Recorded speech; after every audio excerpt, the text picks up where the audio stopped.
Last Thursday night, in a one-hour broadcast, Dan Rather explored the symptoms, the nightmares, flashbacks, drug abuse, violence, and suicide that go along with the illness.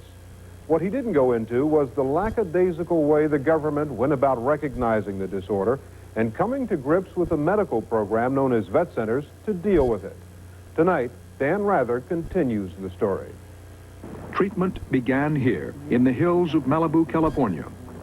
His name is Shad Meshad, and he took us to a place where 20 years ago he found a group of veterans sick with PTSD. They mistrusted society, their government, and especially the Veterans Administration.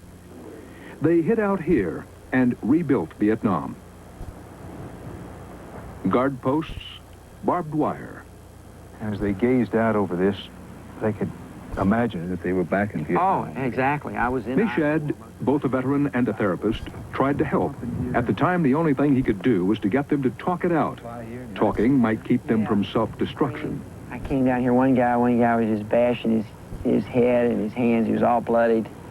And he was just trying to kill himself, and he wanted to do it manly. He wasn't going to cut his wrist or whatever. He just wanted to go out violently. 20 years later, this is the result of Meshad's work.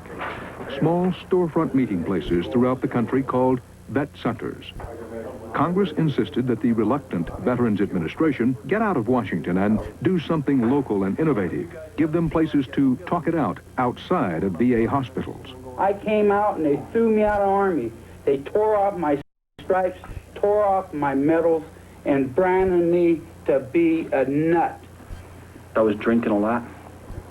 I was jumping on my wife all the time, jumping on my kids all the time. Their symptoms range from violence to suicide. I don't think there's a man here, including myself, that ain't thought about snuffing it. I'm in there all by myself except right here. This is the only place where I'm not by myself. And I don't know if anybody else feels that way or not. This group counseling has been wildly successful. Hang in there, Doc. Hang in there. There are 189 centers in all. In 8 years, more than 500,000 vets have come in for help. Steve has just found a vet center. He's poised, well-educated, but hear him well. Part of his mind is still patrolling Vietnam. I don't want to be around a lot of strangers. I go to a shopping mall that's make a beeline in, hit the store, get what you want, and get out. And you have to look in every eye that goes by you, and you have to scan the entire environment from left to right, up and down. He's excessively alert, always on guard. To the casual eye, he looks like the ideal American veteran. Good neighbor, family man. But for 20 years, he brought his rage and anger home each night. He won't talk about his first marriage. His second was in trouble until he found the vet center. Now things are better at home. And I wish that there had been someone, anyone, that could have done something to help me a long time ago. I wouldn't have hurt myself, and I wouldn't have hurt the ones that are around me as much as I have. At work, Steve's a success, always in control. He suppresses thoughts about the day an enemy rocket blew up his firebase. That trauma left him with PTSD. And I remember looking at the pile of men that had been alive an hour before and were dead now, and I was one of the guys that picked them up and put them on the medevac choppers as they went out, and parts of the bodies were coming off my hands, and it was really very... But I know I went numb. I was just totally numb, and I felt aged when I came back. I knew I was only 20 that day, but I might as well have been 80. There are professionals all over America like Steve. They're suffering from delayed stress. They don't know what's wrong with them. That includes doctors, lawyers, bankers, literate people who surprisingly have never heard of the disorder. Steve's upset that he learned about himself so late. He blames the VA for failing to spread the word. I resent it. I had no idea that there was anything called PTSD. I didn't hear anything about it on radio, newspaper, TV. You can have untreated PTSD and live in suburbia, but it's more likely you'll be living in the streets. 1 out of 3 homeless men is a Vietnam veteran. 1/3 of the men without shelter served their country in wartime. When I come back from the Nam, I had quite a habit. Johnny come marching home again, hurrah, hurrah. Only thing, the gun I was carrying when I came back was a little syringe. Casper's home is his car. He stopped using heroin, but he shows other PTSD symptoms: a wandering lifestyle, nightmares, isolation. He sleeps in whatever Seattle parking lot is empty. You find out at the end of the day, after praying, saying, thank you, made it another day, look at the reality, I'm alone.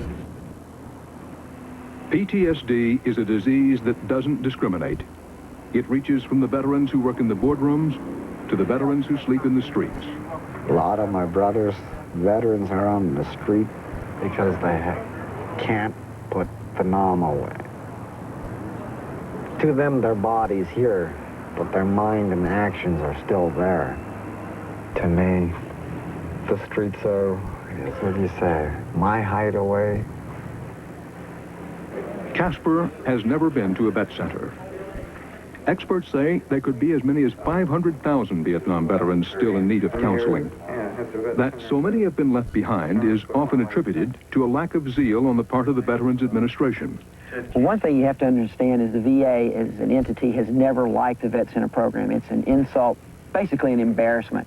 The VA's established routines and procedures couldn't include the new therapies required to treat PTSD.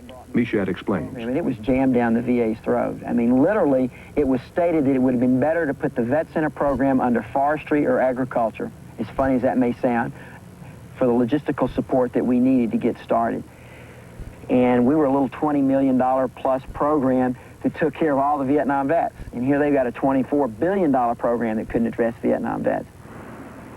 Despite the VA's reluctance, Congress was determined to make the program more effective. It expanded the scope of the vet centers, but at the same time fixed a date when the centers had to be closed down. The VA didn't object. It had its own plan for treating PTSD. Physically move the centers. In short, the program that works so well outside hospital walls was to be pushed inside, brought into VA mental hygiene clinics. Acutely ill vets would be treated in psychiatric wards. The VA admits no money would be saved, nor would treatment be better. Many vets are suspicious. They don't want to mingle with people who are a lot sicker than they are. I already drew up hurting on the body there. No sense of throwing it up again there. One veteran fears drugs.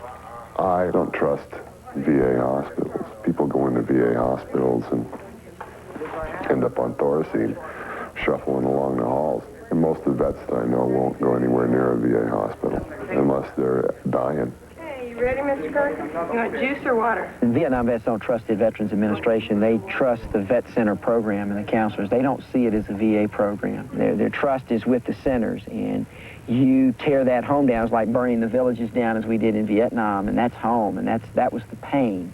You can't just go somewhere else and say this is home. Early last year, even before the date Congress had established, the VA, in uncharacteristic haste, listed 9 local centers it intended to close. You say that the vet centers are doing a good job. Mm-hmm. You think they're necessary. Mm-hmm. Then why did the Veterans Administration attempt to begin closing some of the vet centers? Dr. Arthur Blank is the VA's man in charge. He directs the Vet Center program from Washington. The law requires, as it is presently stated, that a number of vet centers move to medical facilities. And a judgment was made that since that was going to have to be done on a large scale, it ought to be done on a small scale to see how it goes. Did you agree with that decision? It's a reasonable management.